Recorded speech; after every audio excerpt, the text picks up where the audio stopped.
Мына туугандар, көрүп атасыздар. Урматтуу эжелер, жеңелер, карындаштар, бардыңыздар ниет кылыңыздар мына Рабаклинге жетейин деп. Көрдүңүздөрбү? Сууга түшкөн чаң өйдө көтөрүлбөйт го. Алып туруп эле кайрамын эшикке алып чыгып төгүп сала беребиз. Килемге төгүп коелу, кокус төгүп алдык десек болот экен. Бул өзү суу чачып, Кайра кир суусун сор болот Бакыл ака. сонун приятный жайлоодогудай жыт болуп турат да. Ох. Пай. Карагылачы. İştegенин карагыла, иштеген. Өтө сонунда. Урматтуу энелер, жеңелер, эже карындаштар, жалпы аял заты. Эми сиздер мына ушул эң жакшы чаң соргучту, пай чаң соргучту көргөндө точно уктабай каласыздар.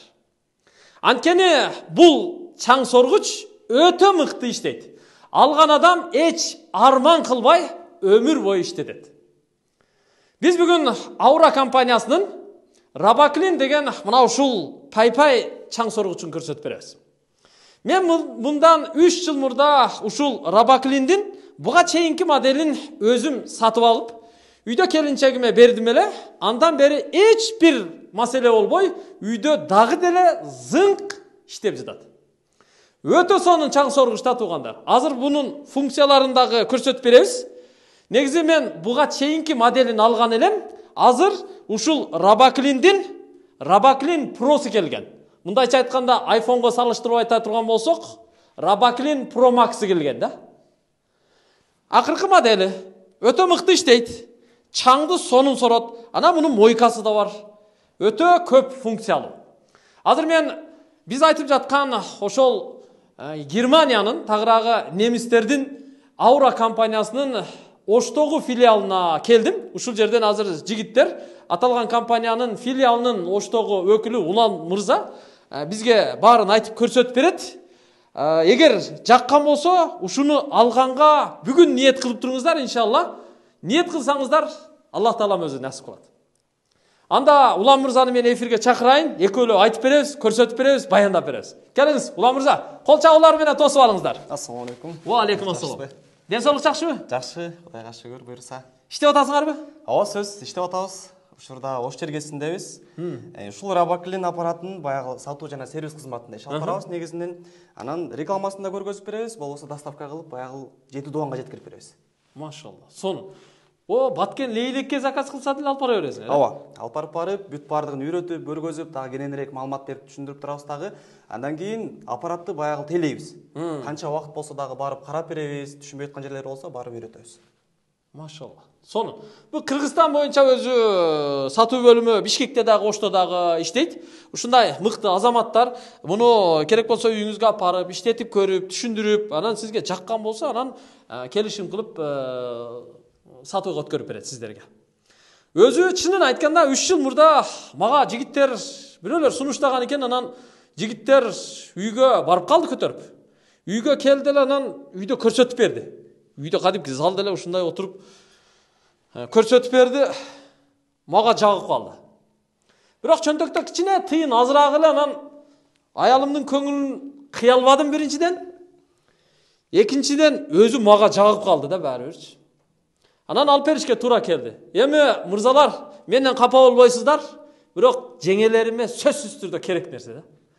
Бир алып берип койсоңуз болду, пылесос деген маселени өмүр бою унутасыз. Жылда келип майлап сүттөп карап турасыңар, а? Ооба. Баягы аппаратка өзү 3 жыл заводской бара гарантия бар, анан 20 жыл сервис бекер да. 3 жылдын ичинде 2 жолу бекер профилактика бар. Баягы аппараттын ичи сыртынан бери жууп, тазалап, моторунан майлаш жери болсо майлап карап сиздерге жеткирип беребиз.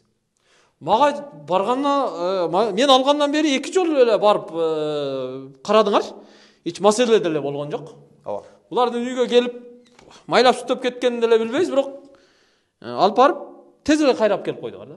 Баягы офистен келип оңдоп, бүт бардыгын карап, кайра сиздерге жеткирип беребиз. Эми чынын айтканда, мен алдым, мени көрүп Самара Каримова алды, а? Туура. Дагы көп жылдыздар алды, а, менден кийин. Ооба, негизинен баягы жакшы нерсе адамдарга тез жайылат го. Баягы адамдарда суроталап көбөйүп атат. Кыргыздын баягы сап башында тургандардан алгандар бар, шоу бизнесте жүргөн ырчы, эже, байкелерден бар дегендей, бардыгы алып колдонуп, анан өз ыраазычылыктарын билдирип келатат учурда. Машалла. Соны сиздер да бир кызыгып көрүңүздөрчү. Келиңиз, Улан мырза, муну бир катар өзүңүз айтып, түшүндүрүп, көрсөтүп бериңизчи. Бу Robaklin Pro кандай чаң соргучу өзү? Robaklin Pro бул өзү немецкий аппарат десек болот. Полуборочный, полумедицинский моющий пылесос. Баягы килемдерди, мебель дивандарды, олтургучтарды, баягы килемде, мебелде дак болуп калса, ордунан жылдырбай эле жууп алсаңыздар болот. Анан аппарат берки жөнөкөй пылесостордон айырмаланып, бул сепарационный системадагы пылесос десек болот. Берки пылесосторду иштеткенде баягы артынан чаң чыгып, мешокко чаң толуп мешок жууп отурса, бул болсо суу менен иштегенге суусун төгүп саласыздар дагы эле, кайра аппарат сепаратор баягы артынан чаң чыгарбайт десек болот. Эч кандай баягы жагымсыз жыт да чыгарбайт, чаң да чыгарбайт. Айырмасы өзгөчөлөнөт кыйра. Сепарационный система менен Сепарационный иштейт. система менен иштейт. Эми муну алып иштеткенден кийин билдик да туугандар. Алеги лампаңар болсо көрсөтүп деле берсеңер болот өзүчү. Ооба. Бу абада кадимки базардагы чаң соргучту алып иштетсеңиз, аны иштетип бүткөндөн кийин сиздин көзүңүзгө үйдөгү чаң көрүнбөйт экен, бирок лампасын жакканда кадимкидей көрүнөт экен. Бу жерде турган абаны пылесос абага көтөрүп салат экен. Анан кайра биз канча бир 2 саат, 3 саат ошону соруп дем алып жашайт экенбиз да. Туура айтасыз. Өзү баягы билинбеген менен үйдүн ичинде көзгө көрүнгөн да, көрүнбөгөн да чаңдар бар. Күндүз эле салыштырып караганда терезеден жарыктан чаңдар, жарык түшкөн кезде чаңдар көтөрүлөт го. Аппарат ошол чаңдарды өзүнө соруп алат. Соруп алат дагы сепаратор айланган кезде баардыгын сууга чаап берет. Төрт тарабынан болсо жамгырдан кийинки муздак абаны чыгарат. Ой, машалла. Сон мына астында эмеси бар, баягы суу кыйгычы бар, мына ортосунан бөлүнөт беле? Аппарат ошондо бул жакта өзү 3 бөлүктөн турат. Так. Эң биринчи бачогу бул жанагы эмеге кетет. Мебель диванга, килемге, олтургучтарды, дактарды жууганда ушуну колдоносуздар дагы, бул ошол химчисткасына кетет десек болот. Химчисткага кетет, так. Экинчи бачогу болсо бул сухой уборкага кетет. Берки пылесостордо баягы мешок, стаканчык, мусордун баарын чогултуп берсе, Robaklинде болсо ошол кызматты ушул бачок аткарат. Баягы кир чаңдын баардыгы ушул бачокко келет дагы эле, баягы үйүңүздүн ичин пылесостоп бүткөндөн кийин суусун акырын бул жактан кармап туруп төгүп саласыз дагы эле, суу куюп кайра иштете бересиздер. Анан жогоруда айткандагыдай аппарат сепарационный системадагы пылесос, бул жакта ошо сепаратор бар. Дал ушул сепаратор баягы чаң абадан таза абаны сепаратор бөлүп чыгарып берет десек болот. Анан бул болсо Италияда жасалган Amatec деген заводдо. Бул бузула бербейт, Жок. Бузулса, кокус бай 3 жылдын ичинде сепаратор эмес, мотор күйүп кетсе, бул жакта эме кылып берет. Заводской бракка кирет дагы, фирма бекер алмаштырып берет. 3 жылдын ичине чейин. 3 жылдан өткөндөн кийин уже запчасы бар? Запчасы бар. Бизде баягы кичинекей болттон баштап чоң мотор, бүт запчастын баардыгы өзүбүздө бар. Баардыгын бекер тейлеп беребиз. Меники уже алган баягы кепилдикке берген мөөнөтүм уже 3 жыл болуп бүттү да, бирок мотор эч нерсе болгон жок, турат да. Бул уже дагы бир кенен 20 жылга чейин колдоно бересиз. Эми кокус бир нерсе болсо, силер чакырсак барып алмаштырып бере бересиңер. Сөз, запчасына төлөйбүз. Ооба. Сөз, баягы бизге байланышсаңыздар эле, сервис выездной. Үйүңүздөргө барып, карап, бүт баардыгын көргөзүп беребиз. Оңдош жер болсо үйүңүздөрдөн оңдойбуз, болбосо офистен алып келип оңдоп, кайра силерге жеткирип беребиз. Ушундай системада иштейт. Бул бир бөлүгү, бул бир бөлүгү, анан бул өзүнчө дагы бир бөлүгү, Бул өзүнчө. 3 бөлүктөн турат дегениңиз ушул да, туурабы? Ооба, жок, бул экинчи бөлүгү бачок, бул болсо сухойдугу, анан бул мотору. Мотору. Эми үйдө анча-мынча гана иштетпесек, атак менде үйдө Robaklинде 99,9% келинчегим Султан айым иштетет да. Сау. Так, иштетип көрөлү, Болду. Мынтип отургузуп туруп эле, кулактарын жаап кое беребиз, эң жөнөкөй эле, баягы эң орчулугу жок. Анан алып туруп башын бияка бекитип кое беребиз. Так. Болду. Мына, болду. Анан бул жактан туташтырылды. Муну иштеткенде туугандар пульт менен иштетсе да болот, анан бияктан да башкарса болот, Ооба. Пульт туура айтасыз. Бул жактан функциясы деле окшош, пульт менен окшош. Экөө окшош. Иштеткенде Атакулаке баягы атайын келип, пылесостун немесин насаткасын даярдап алып иштетсеңиздер, мында болсо пульт менен өчүрүп эле, пульт менен иштете берсеңиздер боло берет. Анан бул жактан педальчиги бар, басып кое берсеңиз, бул жактан түшөт. Мына. Мындай кылып, бересиңиз. Мындай кылып туруп эле, Атакулаке мынтип бассаңыз эле бияк түшүп калат. Түшөт. Анан каалаган жака түртүп, ооба, тартып дегенде ушинтип иштете бересиз. иштете берет. Өтө удобный, өтө ыңгайлуу да булчу. Мына жактан иштетип көрөлү, Ушул жактан да иштетсеңиз болот. Мына on off дегени бар, мына кнопканы караңыздар, мына өчүрүп турайын. Көрүп турасыздар? Мынаны басып туруп эле, анан мынаны мындай тартат, Шотканы басып койсо болот, Атакулаке болбосо максимально көтөрүп кое берсек да болот. Мына шотканы басса иштей берет. Мына максималный көтөрө берет. Азыр мына тартып атат. Бул мындай койсоң өзү тартып кете берет, нарычы. Караңыз. Анан кайра секин аркага тартасыз. Анан оңго, анан солго, оңго, солго, же солго, же оңго. Ушинтип тарта берет да. Өтө сонунда. Бул анан бир нерсесин айтып коелу. Мына насаткасы турабы? Насаткасы мурдагы моделдики бир аз башкачараак эле. Бул жаңыланып чыккан ошо. Бул баягы 2022 жыл август айында Robaklin Pro болуп обновление болуп келди дагы. Мунун качествосы жакшыртылды жана свет өзгөртүлдү. Төмөн синий светке өткөнүн себеби баягы үйдүн интерьерин бузбайт. Анткени бытовой техниканын баардыгы ушул светте да. Ошого байланыштуу. Ошого жараша. Ошого жараша. Анан бул насаткасы кандай эле өтө тереңдиктеги мындай килемдин о астындагы чаңдарга чейин соруп чыгат. Туура айтасыз. Бул баягы эшкап чыгып килемди күйүп отурсак, болбосо үйдүн ичинен күйүп алсаңыз болот. Бунун өзүнүн мотору бар, минутасына 7000 оборот жасайт. Анан 10-15 см чаңдын баардыгын өзү күйүп берет. Астында болсо мондой болгон валик бар, зигзообразный валик. Баягы килемдеги жипчаштардын баардыгын өзүнө өөрөп алат дагы, шотка болсо килемиңиздин тарап ворсторун көтөрүп берет. Уход кылып берет десек болот. Анан кандайдыр бир килемдеги кыйынчылыктагы баягы кум таш болобу, чаң болобу баардыгын аппарат эч кыйынчылыгы жок өзүнө сорулат. Көргөзүп берейин Атакул аке. Мисалы бул жакта карасак, баягы кокус абада учуп калат, же болбосо өзүбүз менен илешип, мондой болгон майда-бара чаңдар келет. Жалбырактар учуп калат десек болот Атакул аке. Анан баягы берки пылесостой болуп бузулуп калат деп эч коркпой эле, Robaklинин жардамы менен тазалай берсек болот мунун баардыгын. Мисалы могу чаңдар кирип кетти. Чаңдар кирип кетти. Бу айылда менин өтүгүм менен эле кошо кирчү килемге. Ошого аке эч баягы кыжаат болбой, эч тоскоолдугу жок эле, Robaklин жардамы менен эле ордунан жылдырбай эле тазалап алсак болот. Сиз бу жерди булгап салдыңызбы? Азыр муну тартып салабызбы эми? Тартып салсак болот Атакул аке. Азыр дагы баягы килемдин арасына чейин мындай толук кандуу киргизип, иштетип көрөлү. Анан аппарат баардыгын өзүнө соруп алат. Иштетейинби? Иштете бериңиз. Кана, бисмилла. Кана кет да. Мына туугандар, көрүп атасыздар. Урматтуу эжелер, жеңелер, карындаштар, бардыгыңыздар ниет кылыңыздар мына Robaklинге жетейин деп. Көрдүңүздөрбү? Муну. Муну эми туугандар мына.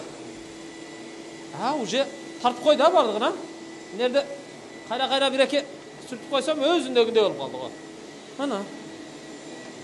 Ошо сиз айткандай ударды берип, анан мына килемдин түктөрүнүн арасындагы чаңдарга чейин бүт тартып кетти да азыр, Бүт күйүп берет аке. Күйүп берет. Мына таптаза болуп калды туугандар. Көрдүңүздөрбү?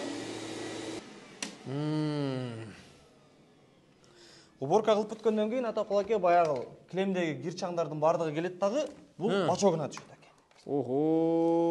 Мынаны караңыздар, Баягы үстүндө аке килемдин ворсинкалары болот. Ошонун баары үстүнө келип түшөт, жана кум таштар келет дагы, бул астына түшөт аке. Сууга аралашып. Сууга аралашып калат. Астына тунуп калат экен да бул. Тунуп калат аке. Баягы сууга түшкөн чаң өйдө көтөрүлбөйт го. Алып туруп эле кайра муну эшкап чыгып төгүп сала беребиз аке. Төгүп сала беребиз. Анан таза суу куюп туруп эле башка комнатага өтүп кайра үйдү тазалай беребиз. Ошон үчүн Robaklиндин берки пылесостун айырмасы бүт чаң кирдин баардыгы сууга түшөт, сууга түшкөн чаң кайра өйдө көтөрүлбөйт Атакул аке. Болбосо мынау суу болбогондо, силер айткандай сепаратордук мындай система болбогондо, туурабы? Мынанын аркасынан нарагынан чыгып кетпек да. Ооба, артынан берки пылесостордой болуп баягы жагымсыз жыт чыгармак, чаң чыгармак десек болот. Мында болсо суунун жардамы менен, Robaklин жардамы менен баардыгы суунун аркасы менен эшкап чыгып эле төгүп салып, кайра таза сууга иштете бересиздер. Мынау лампаңар менен чаңды мындай абанын чаң экендигин көрсө болот, Болот аке, сөзсүз түрдө. Өзү баягы үйлөрдүн ичин пылесостоп тазалап уборка кылып бүткөндөн кийин Robaklин жардамы менен эле очистка, аромат, ион деген 3 функцияны иштетип койсок болот. Бул уборкадан кийин жакшы болот аке. Азыр мына лампада кичине чаңдар учуп турат, көрүнүп атабы сиздерге туугандар? Мындай кылган, мына чаңдарды көрдүңүздөрбү? Майда чаңдар көрдүңүздөрбү? Бул абада болот экен да өзүчө. Үйдөгү абада болот экен. Баягы ушул чаңдар Атакул аке баягы абада учуп жүрө берет. Мурдубузда биологический фильтр бар го. Бул ошондуга келип такалат, такалбаганы кайра наркы өтүп барат, өпкөгө барып, өпкөдөн жанагы аллерик, астма ооруларын пайда кылган ушул чаңдар аке. Аппараттын жардамы менен ушул чаңдардан арылып алсак болот. Очистка болсо калдырып. Керемет. Жанагы мисалы Үйдө эми бир нерсе төгүлүп калды. Балким варенье же болбосо үйдө мышык деген нерсе бар. Ол мышык бир жерге жайлап койду дегендей. Балдар сийип койду. Ошондой учурда килемди кантип жууйбуз? Мынабу өзүнчө бир Бул жактан насаткасы бар окшойт. Ооба, сөзсүз түрдө. Баягыдай эле бачок төгүп туруп эле. Бачогун тазалап алып келип, бияка отургузабыз дагы. Анан бул насаткасын иштетебиз атакалак ошондо. Башка насатканы. Бул өзүндө эле отура берет, мына. Бул жаңы элекидей кылып туруп отургузуп туруп эле кулактарын жаап сала бересиз. Так. Бул насатка болсо килемди жууп алат аке. Баягы кокус конок келет, мейман келет десек болот. Баягы таттуу төгүлөт. Улан мырза. Мынау насатка буга чейинки бая мен алган модельде жок эле го. Бул башкачараак эле го. Туура айтасыз. Рабаклин Про'суна жаңыланып келгенде бул да кошулуп келди. Жанагы насатка кандай иштеп сухой тазаласа, бул деле ошондой иштейт. Болгону бул суу чачып берет, килемди жуйт. Баягы белге күч келбейт, колго күч келбейт. Бир топ эле баягы ишиңиздерди жеңилдетип берет. Бул азыр мурдагыдан да жакшы болуп чыгыптыр да, демек, а? Кыйла, баягы качествосы жакшырып келди, Такулаке. Анан дизайн өзгөрдү. Анткени мурдагысы S+ баягы серый цветте болчу. Рабаклин Pro темно-синий цветте болду дагы, үйдүн интерьерин бузбайт. Дегеним баягы бутовой техниканын баардыгы ушул цветте аке. Анда буга чейинки моделден азыр Рабаклин Pro'нун кыйла артыкчылыгы бар экен. Насаткасы да башкачараак экен. Туура айтасыз. Эми муну Рабаклин Pro'ну көрсөтөм деп үйдөн бүгүн бала калбаса беле болду эми. Рабаклин Pro алам деп өлбөсө болду эми. Туура айтасыз аке. Жакшы чечим болот, негизи алып алсаңыздар дагычы. Анан Рабаклин Pro'дон айырмаланып ушул насаткасы бар. Баягы кокус конок келет, мейман келип, сиз айтканда жанагыдай болуп, мышык жайлап койсо, бул жактан эле аппараттын жардамы менен тазалап алсаңыз болот. Мойкага көтөрүп барып болбойсуз, чакырбайсыз. Вареньяңыз бар экен го, ушуну төгөсүп бере аласыз, көрсөтөсүзбү? Бул аке баа күнүмдүк турмушта эле колдонгон варенье го, ушунун жардамы менен көргөзүп берем. Кана? Муну килемге төгүп коелу, кокус төгүп алдык десек болот аке. Так. Вареньени ушинтип төгүп көрсөтүп берген жакшы да. Мына караңыздар. Так, азыр варенье төгүлдү, же мышык жайлап койду деп элестетиңиздер. Кыскасы бир нерсе төгүлдү, килем булганды. Анан кийин ушуну мындай өзүнүн эме да, суусу бар. Суусу бар. Бул кандай суу болуш керек өзү? Бул жакта Такулаке эме болот. Суу ушул бачокко куюлат. Бул жака куюлат дагы эле, аппарат ушул жерден таза суу средство ушул жака куюлат дагы эле, анан эме кылып берет. Сууну бул жактан чачып берет, майдалап туруп эле. Шоткасы болсо 5 см чыгат дагы, килемдин ворусуна карап көтөрүлүп, ворусуна карап кайра ылдый түшөт. Анан муну мындай кылып отургузсак эле, аппараттын жардамы менен мондай дактар тазалап алсак. Бул средствону неден даярдайсыз? Мисалы сууга эмне кошобуз? Средство өзү кадимки айна бир нерсе кошсо болобу? Жидкий средство жакшы Такулаке. Өзүнүн специальный. Ооба. Стиральный машинадан кир жууган кезде жанагы күчтүү порошок жакшы кир кетирип, кийимди таза жуугандай эле, бул жактан да жакшы жидкий средство таза кылып жууп берет. Жидкий порошок да? Жидкий порошок аке. Туура? Жидкий порошок болуп калды ушундай. Туура айтасыз. Кана? Иштечи мындай кетет. Кана көрөлүчү. Жатып алып көрөлүчү.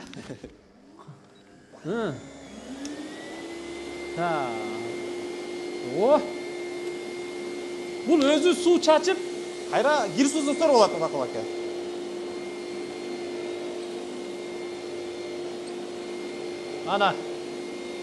Anaka cengeler. Geceler, eneler, cengeler. Gördünüzler mi? Bir 3-4 kaşık varenyanı tögüp kayra gilemdi murdağısından daha jaş kılıp juup koydu karağın. Buna jeri sekin süröt eken aldı ha jana buldoozerге окшоп, грейдерге окшоп. Жишип берет Такулаке. Жишип берет. Таза суу чачат дагы эле, кир сууну кайра өзүнө тартып ала берет. Bunun системасы вообще башкача экен, а? Мына астынан суу чачып, анан бияктан тартып алат турбайбы, а? Кайра. Кайра кир сууну соруп алат дагы эле. Кайра бияк менен кетип атабы? Бул жактан келет дагы жаңы эки бачокко салып берет.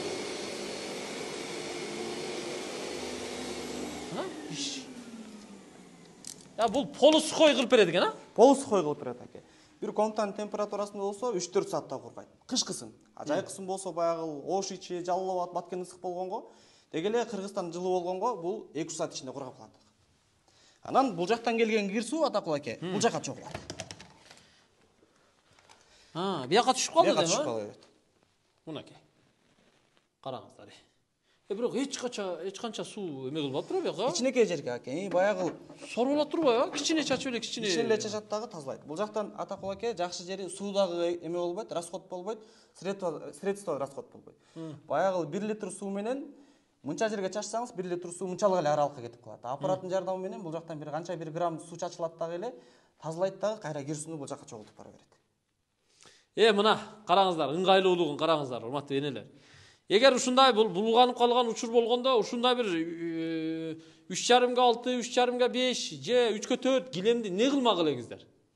Албетте анан ороп, анан сыртка алып чыгып, стяжкага жайып же брусчаткага жайып жуат элеңиздер да, туурабы? Щоткалап отурат эле, туурабы? Туура айтасыз. Кир сабында. Мына оңойлугун караңыздар. Демек, көп функциясы ушунда да. Бул экинчи керемети. А үчүнчү керемети жанагы эмнеде? Ион бөлүм чыгарабы эле? Туура айтасыз Токул аке. Баягы уборка кылып бүткөп үйдүн ичин тазалагандан кийин сөзсүз түрдө чаң көтөрүлөт, абада чаңдар учат десек болот, жана биз көргөндөй элечи. Анан очистка аромат ион үчүн иштетип койсок, абада тазарып берет, үйдүн ичин ароматтап берет, кайра абабызды влажный кылып берет аке. Ошону көрсөтүп бербейсизби? Аны көргөзсөк мындай болот. Так. Ага өзү жөн эле мына бул өзү иштейт. Өзү эле иштейт. Мен билем да, үйдө иштетип жүрүм да. Суусун алмаштырып алат. Суусун алмаштырыш керек, а? Таза суу куюп туруп эле коебуз дагы, анан бул жакта Баягы аромат барбы? бул жакта Аромат. Ароматтар бар. Ар түрдүү жыттар болот да бу жердечи. Бул жакта Атакул аке 3 аромат бар. Апельсин бар бул жакта. Бисмилла. Апельсин дагы эмне бар? Анан бул жакта фреш бар. Фреш. Анан бул болсо эвкалипт. Эвкалипт. Үчөөнү өзүңүздөрдүн табитке жараша колдоно берсеңиздер болот. Мисалы фреш. Фреш колдонуп койсок болот. Мен сирен колдоном көбүнчө, сирен. Сон. Үйдө сирен. 5 капля кошуп койсоңуз болот сууга эле. Болду? Болду, ушундай эле кошосуз дагы эле. Мунучу, аптекага кирип эле баняга чачкан пихтовый масло бар го. Пихтовый маслону деле чачып койсоңуз үйүңүз пихта жыттанып калат. Башка мошун. Мен үйдө ошондой кылам. Анан бул дагы ошо пихтанын аналогу бар аке. Ошондойбу? Баягы үйдүн ичин дезинфекция кылып болот, антибактериальный средство десек болот. Жанагы грипп ооруларын алдын алат. Ушудан алып коюшум керек экен анда мен. Бир крышка сууга кошуп туруп эле иштетип койсок болот, аромат иштеткен сыяктуу. Кана иштетип көрөйүн. Кошуп туруп Атакул аке. Аромат кошулду азыр. Дагы кайра бешип, он-оффту басып туруп эле скоросун көтөрүп иштетип кое беребиз. Анан ион функциясын басабыз, арткы крышкасын ачып кое беребиз. Мына, бияқта ичинде фильтри бар, көрүп турасыздар. Нарактан абаны тартып, бияктан кыскасы жытты, бияка алып чыгып, ионду кошо бөлүп чыгарып, ушинтип абаны тазалап турат. Туура айтасыз Токул аке. Ошондо аппарат бул жактан эме кылат. Абада учуп жүргөн чаңдарды бул жактан соруп алат дагы. Бүт бардыгы барып сууга чабылат. Анан бул жактан ароматты бөлүп чыгарып берет, бул жактан ионду чыгарып берет. Ошондо аппарат бир учурда 3 функцияны аткара берет. 3 функцияны аткара берет. берет. Үйдө мына ушул системаны, ушул ыкманы кылсаңыздар туугандар. Үйдө тамак жыттанып калат, анан башка бир нерсе жыттанып калат. Айлапада көбүнчө мал чарбачылыгы менен алек болобуз да. Бир мал карап короо сарайга кирип келгенден кийин кийимиң деле өзүң деле не жыттанып каласың, мал жыттанып каласың, бок жыттанып каласың да. Ошондой учурда кечинде жагып койсоң, чай ичердин алдында, оозу чардын алдында, конок келердин алдында жагып койсо өтө сонун болуп калат. Үй сонун, приятный, жайлоодогудай жыт болуп турат да туугандар. Свежий воздух болуп калат. Свежий воздух. Бизде конок келе атат дегенде кыздарым иштетип коет да. Сон баягы үйдүн ичин жанагы жайлоонукундай кылып алсак болот, отелдеги, ресторандагыдай кылып алсак болот, фантазияга карап атат. Фантазияга карап, машалла. Сонун бекен, сиздерге жактыбы? Эми мунун баасын айталы, Бу сонун нерсенин акчасы деле сонун болсо керек өзү. Негизи Атакул аке баягы сонун нерсе го, бирок баасына татыктуу десек болот. Учурдагы толук баасы 173.800 сом, 24 айга чейин рассрочкага бөлүп берип атабыз, пеня процент кошулбайт. Бир айына 6.700 сомдон туура келет. Айына 6.700 сомдон төлөйт. $100 да жетпейт. $100 жетпейт. Анан эң жакшы жери банк жок, пеня кошулбайт, процент кошулбайт. Болгону баягы паспортко оформление болот. Өзү прямой силер менен эле келишим кылат, а? Ооба. Фирма менен эле кызматташып калат десек болот. Фирма менен. Баягы историяга, башка нерселерге зыян тийбейт. Көрдүңүздөрбү? Түз Аура компаниясы менен келишим кыласыздар. 173.000 сом экен, а? Ооба, толук баасы. Баштапкы төлөмү канча төлөш керек? Баштапкы төлөм 13.000 сом. Калганын болсо ошо 24 айга бөлгөндө айына 6.700 сом. 6.700 сомдон туура келе берет. Мен алганда бир аз арзаныраак эле. Ол бирок эски модель. Эски модель болчу. S плюс дегени. S Plus болчу да. Мен алганда ал iPhone 13 болчу да тууганда. Азыр iPhone 15 Pro Max чыгып калбады. Ошол сыяктуу да, баалары да ошол салыштырасыздар да. Бирок 24 ай деп атасыз. 24 айга мындай салыштырып эсептеп келгенде билинип билинбей эле төлөнүп калат экен да. Меники деле билинип билинбей эле бир жылда эле төлөп бүтүрүп койдум а. Туура Атакул аке, баягы үйгө муну как буюм катары эмес, имущество катары алсаңыздар да жакшы. Үйдүн баягы тазалыгы үчүн, ден соолугу үчүн алып койсоңуздар, аппарат 2 эсе эле 3 эсе эле убактап берет. Иншалла. Мына ушундай Рабаклин алып иштетебиз десеңиздер, анда ушул Аура компаниясынын Рабаклин чаң соргучтарын саткан бөлүмүнө экрандагы телефон номерларга чалып байланышасыздар туугандар. Менин үй бүлөм мындан 3 жыл мурда алган видеобузду дагы ушул видеонун описаниясына коюп коем. 3 жыл мурдагы видеону далил катары көрөбүз десеңиздер, анда ошол описаниядагы ссылканы басып кирип көрсөңүздөр болот. 3 жыл мурда Самара Каримовадан мурда алган элем мен аны. Ал Самара Каримова менден көрүп алган да. Андан кийин Самара Каримова мени көрүп башка жылдыздар да алды. Көп алды бирок а. Туура Атакул. Венера Назаралиева дагы бүтүнөн кесиптештерим алды да. Жылдыздар. Так, жыйынтыктайбыз анда. Эми кимге болсо дагы насип кылсын. Урматтуу энелер, жеңелер, эже карындаштар, ушуну сиздерге бир конкреттүү бир өмүр бою буюм катары сиздерге көрсөттүм. Бирок агалар, аталар, инилер капа болбойсуздар. Эми кичине айына тапкан пайдаңыздардын чекесинен кичине 6,5 миң сомдон бөлүп 2 жыл чыдап коесуздар. Зато кулаңыздар тынчыйт. Өмүрлүк жарыңыздар өмүр бою ыраазы болот иншалла. Жыргайсыздар. Иштен чарчап келгенде. Мынабысын наракка коюп койсун. Мунун аркысын деле наракка коюп койсун. Мынабы сиздерге иш берет. Сиздерди жыргатат. Себеби азыркы жыттандыргычтарны бияка куюп коюп, жан баштап жатып, жанагы жыттарды жыттап жатасыздар да. Ионду жыттап, ионду соруп жатасыздар. Бул маза эмеспи? Жашартат буюрса сиздерди. Жыйынтыктайбыз, сага рахмат анда. Сизге да рахмат Атакул аке. Баарыңыздарга насип болсун, ниет кылалы, дуа кылалы. Жакындарыңыздар менен да бөлүшүңүздөр, жакшы нерсени бөлүшсө көбөйөт дейт го Атакул аке. Ошол сыяктуу эле. Кудай кааласа. Эми жакшы нерсени, өзүбүз колдонуп аткан нерсени сиздер менен бөлүшүп атабыз да. Сиздерге да насип кылсын. Бул немистер өзү келтириптир буягын, зор кылып чыгарыптыр. Рабаклин сиздердин кызматыңыздарда.